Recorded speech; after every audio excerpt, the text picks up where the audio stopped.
Shaq is about to put his hands on R2D2, aka RG3. Is this what protecting black women look like, or is Shaq doing too much here? Yeah, it was a lot, Shaq. It was a lot, bro. It's one of those things when people say this stuff in Hollywood and you're like, oh man, I'm gonna pull up on you and do this.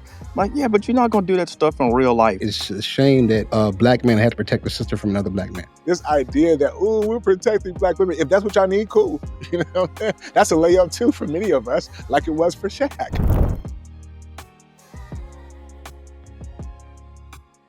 Shaq is about to put his hands on R2D2, aka RG3, aka the biggest clown around. But let's go ahead and talk about what R2D2, RG3. I like to call him R2, what the fuck is his name again? Oh, snap. I can't be cursing the first 7 seconds. My fault, YouTube. But look, check this out. We'll just have to beep it in post-production. Sorry. Yeah. I think it was more than 7 seconds. R2D2.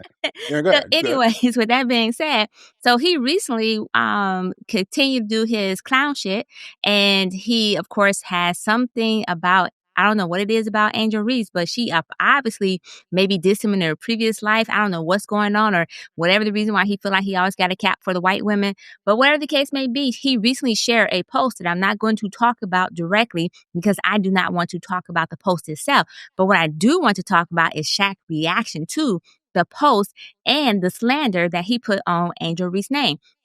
So basically, Shaquille O'Neal pulled up and was like, yo, keep Angel Reese's name out your MFing mouth before you get these hands. And I was like, go ahead, woo!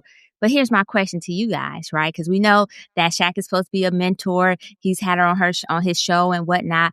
And so is this what protecting black women look like, or is Shaq doing too much here? Okay, well, I'll start. I think that this could be what protecting black women looks like. I mean, she's a black woman. He is trying to protect her image, her psyche. He says she's been calling, says she would have clapped back on her own. He was like, nah, girl, keep it classy. I got this for you. And I think that's what protection does look like. I think we talk about in relationships, what does protection look like? It doesn't have to be romantic for you to protect the person, protect the character, you know what I'm saying, to speak up on their behalf. Now, was it a lot? Yeah, it was a lot, Shaq. It was a lot, bruh. You sound like me when I let go a little bit, bro. Like you holding a lot back, man. Look, we should probably see not the same therapist, but maybe, I don't know. It was a lot. It was a little aggressive, but I think he was trying to make a point. Now, I honestly, in the age of Hollywood, post-slap, I don't know if you should be threatening to punch people in the face. I don't know. Like, I just don't know how that works out. Everybody's so litigious right now. But I like to see it, you know what I mean? And I think that it's a shame that a black man had to protect a sister from another black man. It's a shame that that we even have to draw these lines, that somehow this story of athletes has become a racial conversation when it should just be about talent, right? And now it's getting deeper and deeper. And I think what Shaq is saying in a greater sense is get back to the conversation about the players and the game. Like, I think he went on his podcast and he went on to say, hey man, all people say about you, RG3, is your podcast. Nobody's talking about your game. And maybe that's why you're not talking about the game, because you're not in it and you just don't have it in your head. And maybe it's not in your heart. I think that's what Shaq was saying, not me, man. I don't know you. Go ahead. Yeah, I think Shaq was being a bit of performative, man. Come on, man. It's words. You know what I'm saying? I mean, everybody. It's one of those things when people say this stuff in Hollywood, and you're like, oh man, I'm gonna pull up on you and do this. Like, yeah, but you're not gonna do that stuff in real life because in real life, everybody don't play like that. Some people don't make threats. They make T-shirts out of people. So I mean, it's a lot of it's being performative. I get the point Shaq is making, but yeah, I think it's being extra. Got the cape, doing the crash test dummy kind of thing. So you got to be careful doing that. You can who you can and can't play with. So that's my take. Well, I mean, first of all, if you're talking about knowing who you can and cannot play with, I think most people probably assume that RG3 or Robert Griffin III is someone that can be played with. Fair point. So, fair enough. Let's be touche. So, right, I think for notable exceptions. Okay, fair enough. I mean, if I remember correctly, Ryan Clark had a chance to play with RG3, right? The last time he said something about her, right? Now, Delvin, what I will say is I first of all agree with you. It is performative, but I think there's a reason to that, right?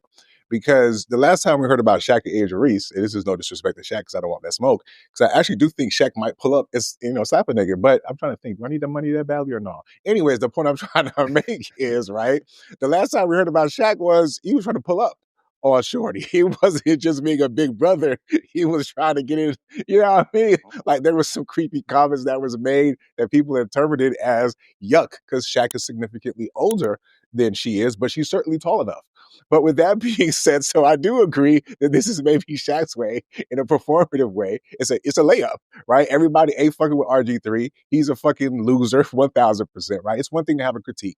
And I was kind of like low key on his side the last time with the whole Ryan Clark thing happened, because I was like, you know what, Ryan, you didn't have to bring his wife into it, even though he didn't say anything negative about her. Although he was using her as a means to get to him, I didn't think he needed to do that, right? So that's why I was kind of like, but at the end of the day, like he's a sucker, he's a clown. Everybody know what RG3 is and how he gets down, right? So cool. But back to Shaq, though, I think it was performative, and I think it's a great way to wipe the palate of those of us who remember that you might have been pulling up on her.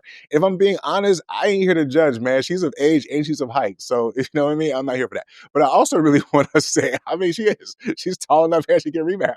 You know what I'm saying? They'd probably be practicing in the backcourt, you know, in the backyard, like, girl, let me show you some of these moves. You really got me to the level, Jagger. But I also want to say though too, right? Is this conversation about protecting Black women, right? I mean, the bar is low, because I think Selfie always also said it's words, right? Like I feel like the whole narrative about the need for somehow to just exemplify how Black women need to, I feel it's conflated. It feels super conflated. This is a basketball. RG3 is a clown, barely got an audience. He said some shit. Shaq decided to say something about it. We've made it more than what it probably really was in actuality, just even talking about it. You dig what I'm saying? So this idea that, oh, we're protecting Black women, if that's what y'all need, cool. You know, that's a layup too for many of us, like it was for Shaq. All I got to say is a couple of things on the mic, and all of a sudden I'm protecting Black women, right? So, I mean, I get it. Kudos to Shaq, you know what I mean? And all the strong Black men out there stepping up for it. But in y'all stepping up for Black women, please, please, please do not oversimplify the situation, because some of y'all go too goddamn far with y'all cape, and y'all might find yourselves tripping on it. And I would be right there laughing at your dumb ass, because we see right through y'all. You know, the guys who use these opportunities to pander to Black women, to act like they really care about Black women for real, but in truth, they also can be predators who need protection from. But anyway, it's a whole different conversation. This is meant to be a quick take, and we're not going to get into that. But go ahead, Yeah, so lay off for you too, boo.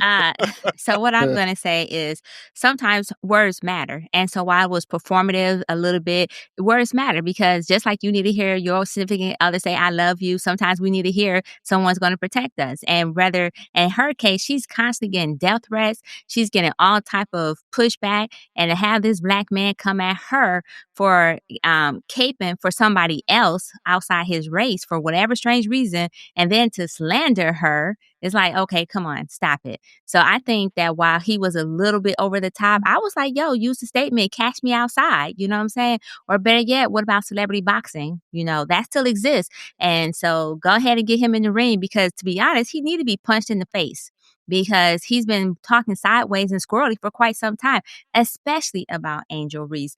So Shaq, catch him outside, and RG2T2 fucking whatever the hell your name is. Now I'm just kidding. I know what your name is. I just choose to mess it up, just like you choose to continue to mess with somebody who ain't got nothing to do with you. But I guess it's catering to your audience, you pandering to your audience, because you know you don't got no other audience. So I'm with Shaq on this, because at the end of the day, Shaq is right. No one remember this dude from his football career when he was back with the Redskins and now the Commander. Matter of fact, he was the least protected quarterback while he was playing, because he was a whiny little bitch, and he continued to be a whiny little bitch. So go ahead and catch him outside, Shaq. You got my support. Whoop, whoop, whoop. And not you with the support. All right, go ahead, Delvin. I'm gonna let that stand, but go ahead, Delvin, because I don't want to be seen caping for him. I definitely don't want to do that. Not on this good Nah, man, episode. it's hard to follow up that RG3 hate. That's been pent up for a little while. You need to let that out, man. I understand that. I feel that. Yeah, it was a brief and inglorious career that he had. So Glorious? What part was glorious? no, I said inglorious. Oh, okay. Thank you, sir. Okay, so because y'all continue to talk about this, I'm gonna just say this to close it, okay? Because I do get Shaq's anger, his performative nature, and that RG3, what he said was fucked up. But come on, man, he was a Heisman Trophy winner. Y'all really believe that he's going to be known for this over the fact that he did actually have an accomplishment in the field of sport that he played in? All right, man, that's all I want to say. Like, I get that we could be angry and we can be mad, but we can't lie, too, at the same time. Sometimes I got me out here looking like I'm caveman because I got to correct the record.